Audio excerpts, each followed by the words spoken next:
8월이 시작되었습니다. 한 주간 평안하셨습니까? 네. 한낮의 더위는 여전히 견디기 어렵습니다만, 그래도 더위의 예리함이 조금씩 줄어들고, 그리고 어제 그제부터는 밤에, 새벽에는 서늘한 바람이 불어옵니다. 어제가 입추였더라고요. 알고 계시는지 모르겠습니다만. 아직 많이 남아있지만, 그렇게 한 계절, 또 한 해가 천천히 지나가고 있는 것 같습니다.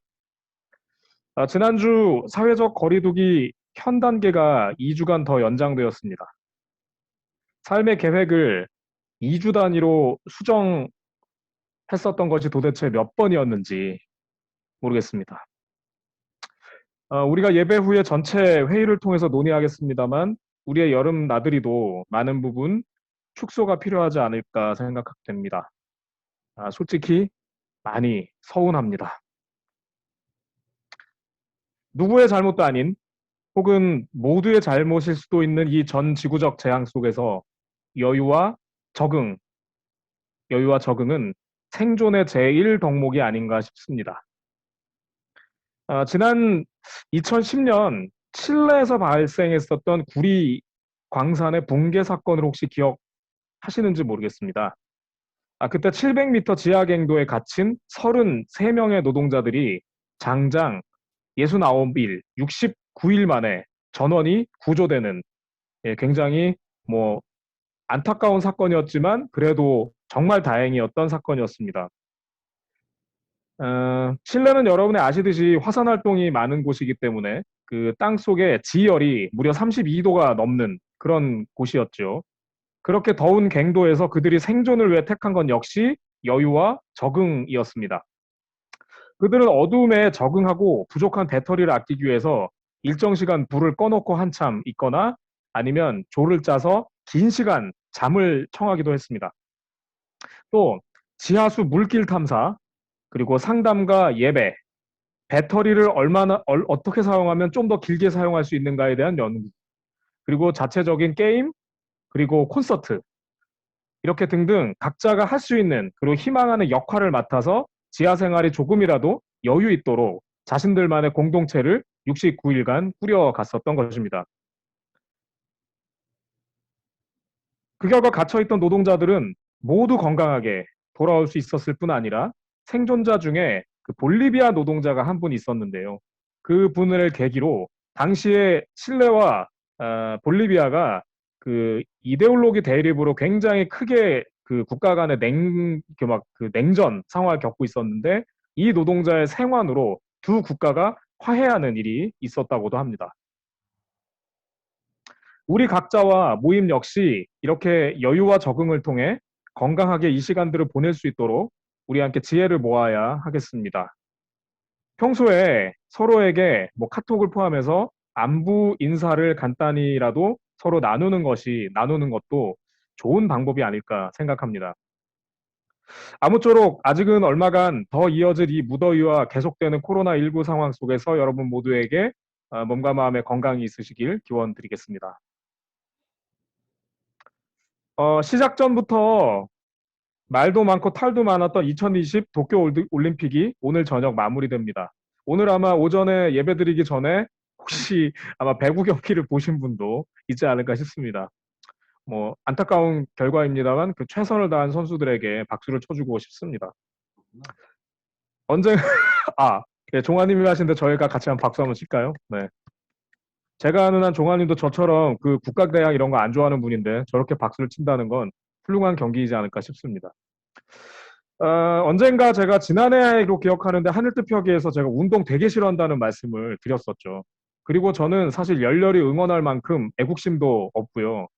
그래서 이 올림픽이나 월드컵 같은 그런 국가대항 경기에 대해서 도통 관심이 없습니다. 올림픽에 대해서는 특히나 초등학교 5학년 때 저에게는 매우 좋지 않은 기억이 있기도 한데요. 잘 들어보십시오. 당시에 저희 그 5학년 때 담임이 그 선생님이 막 되신 분이었습니다. 굉장히 젊은 선생님이었는데 점심시간 중에 짬을 내서 우리 모두에게 리코더를 가르쳐 주는 등의 나름대로 굉장히 열정을 보이는 분이었습니다. 근데 문제는 그 열정이 굉장히 일방적이었다는 것입니다. 말씀드렸던 그 리코더를 위해서 우리 반은요, 점심을 정말 전투적으로 막 후다다다닥 막 이렇게 먹고요. 그 다음에 남는 시간을 거의 전혀 휴식이 없이 점심시간 막 30분 내지 40분을 모두 앉아가 리코더를 이렇게 배우고 불고만 했어야 됐습니다. 거기에 대한 예외는 전혀 인정되지 않았죠. 감정이 심하게 개입된 학생 지도도 문제였습니다. 무언가 이 선생님이 아침에 굉장히 언짢은 표정으로 나타났다 싶으면 어, 아이들을 작은 문제로 때리거나 아니면 아이들의 그 학생들의 개인 사물을 저희가 3층, 4층 정도, 4층 정도 있었던 걸 기억인데 창문을 열고 운동장 밖으로 막 학생들 짐이랑 막 이런 거, 책가방 이런 거 다 집어던지기도 하고요. 아니면 아예 교실에서 학생을 내쫓기도 했습니다.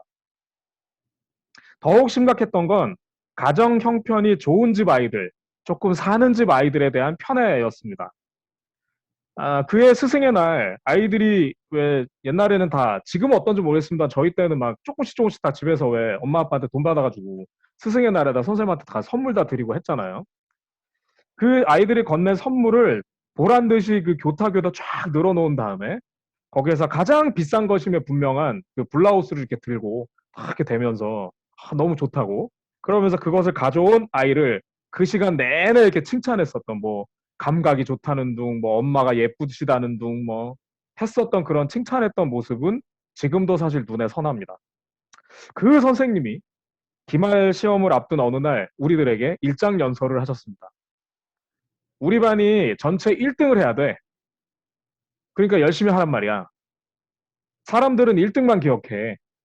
올림픽에서도 은메달, 동메달 100번 따봐야 금메달 하나를 못 이기잖아? 달에 도착한 사람도 먼저 내린 암스트롱만 기억하지 아무도 기억 못해. 너희들 중에 두 번째, 세 번째로 비행선에서 우주선에서 내린 우주인 이름 기억한 사람 있어? 이 엄청 멋진 예를 스스로 들었다고 이렇게 생각하셨던 이 선생님이 자신의 그 이야기에 도취돼서 점점점 목소리가 막 고조되고 있을 때 바로 너희들 그 우주인 두 번째, 세 번째 우주인 이름 알아? 이렇게 해서 높아질 때 저를 포함해서 세 명의 학생이 동시에 손을 들면서 외쳤습니다. 올드린 콜린즈 이렇게 외쳤어요. 당시에 제 취미는 친구들과 백과사전, 인명사전 외우기였습니다. 선생님의 질문을 진짜 정말 아는 사람이 있느냐고 묻는 것인 줄 알았던 이 눈치 없는 3인방, 그 손을 들었던 3인방 저를 포함해서 그 이들이 바로 그 사전 외우기 멤버였습니다. 당황한 선생님이 뭐? 이렇게 물어보자 저희 이 얼간이 3인방이 그 칭찬받을 생각에 선생님 올드린 콜린즈예요. 동화 대백과사전에 나와요. 선생님 그것도 몰라요? 막 이렇게 막 저희가 막 웃으면서 막 떠들었습니다. 결국 그것도 몰라요의 안색이 몹시 변한 선생님은 아까 위에 그 열거한 징계들 있잖아요. 때리거나 사물을 창밖으로 던지거나 내쫓는 거. 이 모든 것을 저희에게 시전하셨고 덕분에 저희는 학교 건물 뒤편에 그 당시에 저희 학교가 무슨 시범학교 이런 거 되게 많아가지고 학교 뒤편에 조그만 논도 있고 막 공작새 키우는 것도 있고 막 토끼 키우는 거 되게 뭐가 많았거든요. 그중에 공작새 3장 옆을 무려 3시간 정도 서성이던 우리들은 교감 선생님에게 발각된 뒤에야 교실로 돌아올 수가 있었습니다. 이후에 저는 1등만 기억한다던 그 올림픽도 그리고 1등만 기억한다는 그 선생님도 무척 싫었습니다. 1등만 기억된다. 물론 앞에 회상은 조금 웃긴 학원물 같은 이야기입니다만 하지만 거기에는 강고히 작동하고 있는 어떤 이데올로기의 단면이 드러납니다. 프랑스 사회학자 앙리 르페브르는 그의 저서 현대세계의 일상성에서 현대세계의 일상성이라는 책에서 일상이야말로 그 모든 혁명이 실패하는 원인이다 라고 규정합니다. 일상이야말로 모든 혁명이 실패하는 원인이다. 시대적 대의, 사회적 진보, 신앙적 가치 등 소위 중요하다고 우리가 생각하는 것들은 사실 삶의 자리 대부분에서 일상을 이기지 못합니다. 동의하십니까? 여러분이 사회가 이렇게 가야 되는데, 인간이 이렇게 살아야 하는데, 뭐 이런 것을 여러분의 삶의 자리에서 잘 구현하고 계신가요? 살아보니, 야, 삶은 그렇지 않더라. 뭐 이런 것이죠. 그렇다면, 대한민국을 지배하고 있는 일상, 그것은 과연 무엇일까요? 이에 대해 강준만은 강남 좌파에서 대한민국은 크게 강남에 살고 있는 사람과 강남에 살고 싶은 사람으로 나뉜다라고 평가합니다. 이는 우리 사회의 일상이 강남으로 상징되는 성공, 그리고 남들보다 앞서 나감, 한마디로 1등 판타지에 우리 모두가 매몰되어 있음을 지적하고 있다 하겠습니다. 우리의 일상 속 욕망은, 우리의 개각각의 일상 속에서의 욕망은 바로 이와 같은 1등 판타지로부터 충분히 자유롭다 말할 수 있을까요? 오늘의 본문을 살펴보겠습니다. 먼저 우리가 아까 읽었던 에스겔서는 국가 회복 신탁을 담고 있습니다. 영원하리라던 신국의 소멸 후 지배자의 땅에 끌려간 이들에게 국가 회복이라는 단어는 그저 말만 들어도 가슴 떨리는 이야기였을 것입니다. 신탁은 그 거대한 꿈에 걸맞게 매우 장엄합니다. 내용 속 신은 회복된 성전에서 흘러나가는 물이 대해에 이를 것이라 선언합니다. 이것은 도시 바빌론의 이미지를 차용한 것으로 볼 수 있습니다.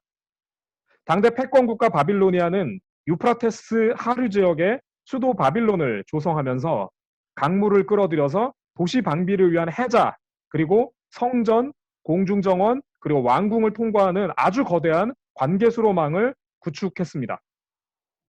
그 위대한 도시의 위용과 도시 곳곳을 돌아서 흘러나오는 배수시설은 포로 유대인들과 같이 주변 수도 주변으로 이렇게 끌려와 살고 있었던 당대 피지배 계층들에게는 두려움과 놀라움의 대상이었을 것입니다. 무너진 국가가 다시 선다는 신탁을 기록할 때 그들의 상상력은 이 같은 경험에 기반을 두고 묘사되었습니다. 비록 지금은 억눌려 있지만 때가 이르면 우리도 저 거대한 도시 바빌론과 같이 우리도 거대한 지배자가 될 것이라는 듯 말입니다. 강남을 바라보며 그곳에 살고 싶었던 욕망입니다. 당대 인근 지역 최대 제국 1등 국가 이미지에 시선이 집중될 때 에스겔서 본문은 신적 대망의 표현으로 보입니다.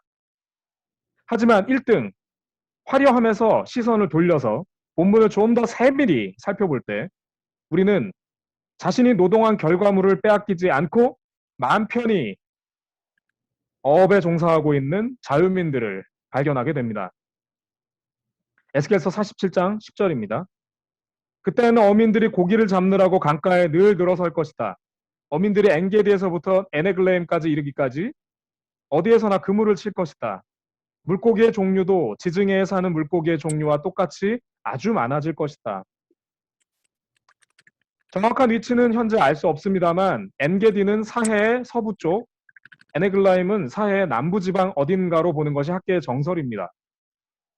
사해는 요르단강, 성서 표기로 하면 요단강의 종착점, 끝입니다. 강물, 요단강을 받아들이기만 할 뿐 이 호수에서 더 이상 물은 벗어나지 못하기 때문에 물은 증발을 해버리고 그 자리에 대신 남아있는 수분이 쌓여서 사해, 즉 죽음의 물이 된 것입니다. 지배자의 화려한 도성을 모티브로 써내려간 이 서사시의 끝에 나타난 노동.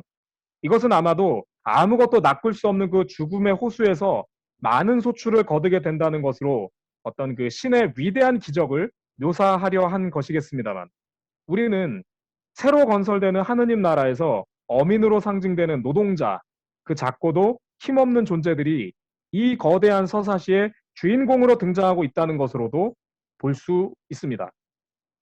1등을 지향하던 시선을 돌렸을 때 만나게 되는 새로운 세상의 새로운 주체들인 것입니다. 뛰어나고 앞서 있는 이들에게만 관심이 집중될 때 사도행전과 마가복음 역시 위대한 이들의 기적입니다. 하나님은 예수의 기사, 그리고 그의 직계제자, 그 대단한 인물들이 펼치는 이적인 것이죠. 하지만 높디 높은 곳, 나보다 더욱 가진 존재들을 향해 나보다 더욱 가진 존재를 향해 있었던 그 시선을 다른 곳으로 돌릴 때 우리는 이 각광받는 이들 이면의 사람들, 즉 성전 앞에서 오랫동안 구걸을 했어야만 하는 사람, 그것도 구걸을 강요받았을지도 모르는 그 어떤 사람, 그 어떤 장애인, 혹은 나이 많은 여성을 포함해 회복을 희망하며 예수를 찾았던 그 작은 이들의 염원 담긴 행렬을 발견하게 됩니다. 그렇게 볼 때 본문은 그 여리고 작은 사람들이 죽지 않고 끝내 살았음에 대한 증언이 되는 것입니다. 1등을 향한 눈으로 보면 성서는 그저 승리한 사람들 그리고 지배자들의 거대 서사입니다.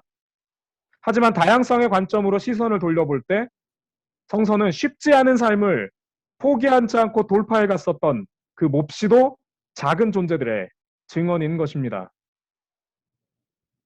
사랑하는 여러분, 1등을 향한 욕망에 일상을 지배당한 대한민국은 놀러 갈 때도 혹은 모처럼 맛있는 것을 먹으러 갈 때도 경쟁합니다. 한번 생각해 보십시오. 인파에 치이면서도 도대체 누가 선정했는지도 모르는 5대 명승지, 10대 관광지, 혹은 도대체 누가 맛을 보고 선정했는지도 모르는 3대 맛집 등등에 우리의 많은 경우 도달하려고 애쓰고 있지 않습니까? 1등에 대한 집착은 사회의 서열주의, 사회를 한 줄로 세우는 그 서열주의를 우리도 모르는 사이에 긍정하게 합니다. 또 최고에 대한 경쟁은 지금 당장 성과를 내지 못하는 것, 강하지 못한 것, 혹은 작은 것, 다양한 그 존재들을 마음껏 경멸하게 됩니다. 이것을 통해 사회는 점점 획일화되고 차별이 당연시되게 될 것입니다. 사랑하는 여러분, 지금 여러분의 시선은 어디를 향하고 있습니까? 우리의 시선에는 우리들 개인과 우리의 모임이 추구하는 가치가 반영됩니다. 여러분의 시선에는 지금 어떤 가치가 반영되어 있습니까? 신앙인의 가치에는 당연히 신앙이 담기겠죠? 그러므로 우리의 시선이 머무는 곳엔 마땅히 우리의 신앙이 있을 것입니다. 지금 우리가 추구하고 꿈꾸고 그리고 우리가 그것을 위해 바라보고 있는 그 시선은 지금 어디를 향하고 있습니까? 잠시 침묵하겠습니다.